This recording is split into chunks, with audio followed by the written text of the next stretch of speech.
You know, the Republican Party that I grew up around is pretty much long gone. It's been infiltrated and hijacked by the MAGA movement to the point that it's completely unrecognizable to me. And I've been thinking a lot about it, like what was the moment that things changed? And I believe I figured it out.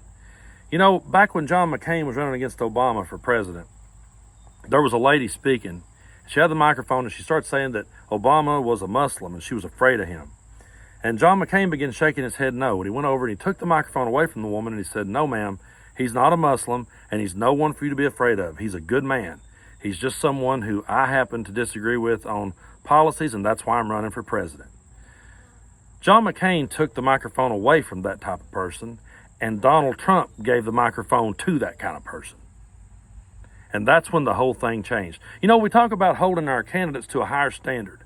But my question is, when is Republicans ever going to get back to holding their base to a higher standard? Instead of tapping into conspiracy theorists who thinks JFK Jr. is still alive, believes in Jewish space lasers, believes in satanic pizza parlors and all this bullshit, believes that, the frogs are turning gay, why don't they try to speak to a better class of voter? I tell you why they don't. Because the original Republican Party had no new ideas. They just tried to simply do away with every idea we've came out with. So as society progressed and moved further ahead, Republican ideas were no longer needed. They were no longer relevant. So the only thing they could do then was turn to that fanatical base. And that's why they won't let them go.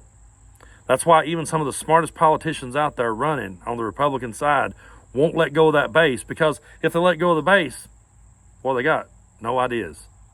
Nothing to run on. The only thing the Republican Party has to run on these days is rage. Rage and fear and hatred. That's all they've got left. It's not the Republican Party of my granddaddy, I can tell you that.